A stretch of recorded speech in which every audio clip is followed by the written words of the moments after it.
ফেসটাই save হয়েছে, আর শরীরে কিন্তু পুরোটাই বলতে গেলে ফেস ছাড়া সম্পূর্ণ শরীরই তাদের পুরা দুইজনের ক্ষেত্রে।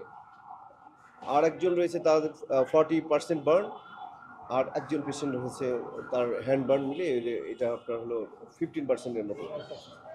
তো যে বিষয়টা আমরা তাদের সাথে কথা বলে বুঝলাম, দুইজন পেশেন্টকে আমরা এইচডিউতে রেখেছি। এইচডিউ অর্থাৎ হলো জাস্ট আইসিইউর নিচেই আমরা রাখি, হাই ডিপেন্ডেন্সি ইউনিট।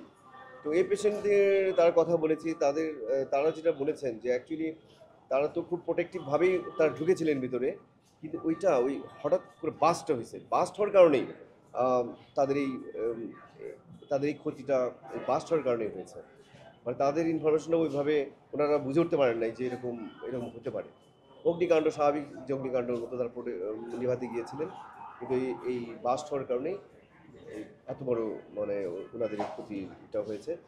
বাংলাদেশের একমাত্র স্মার্ট সিটি বসুন্ধরা এখন আরো নিরাপদ, আধুনিকতায় আরো এক ধাপ এগিয়ে। আমাদের এখানে ট্রিটমেন্ট যা যা প্রোটোকল, যা যা যেভাবে দেওয়া দরকার সব সেইভাবে করা হয়েছে। সব ধরনের ওষুধপাতি, চিকিৎসা সরঞ্জাম যা আছে সব আমাদের এখান থেকে দেওয়া হচ্ছে। এইভাবে কোনো সমস্যা নেই।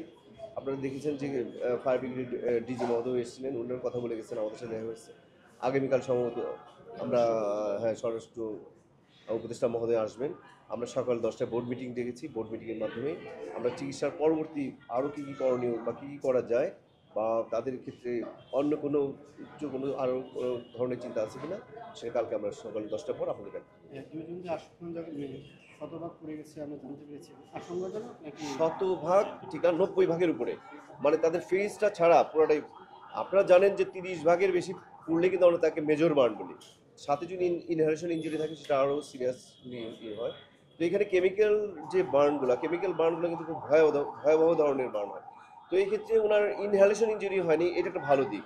ইনহেলেশন ইঞ্জুরি নেই, কিন্তু এক ইনহেলেশন ইঞ্জুরি ফেস ছাড়া যে না, আর যে শরীরের যে 90 ভাগটাই তো পুরা, দুইজনের ক্ষেত্রে এই ধরনের ঘটনা ঘটেছে। তো definitely they are very serious, in very critical condition. তবে আমাদের যে ট্রিটমেন্ট যে প্রোটোকল, ওয়ার্ল্ড ওয়াইড যে প্রোটোকল, একই প্রোটোকলে আমাদের ট্রিটমেন্ট চলছে।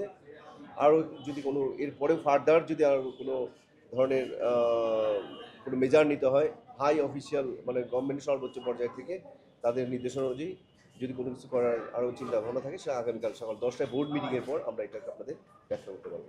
ধন্যবাদ।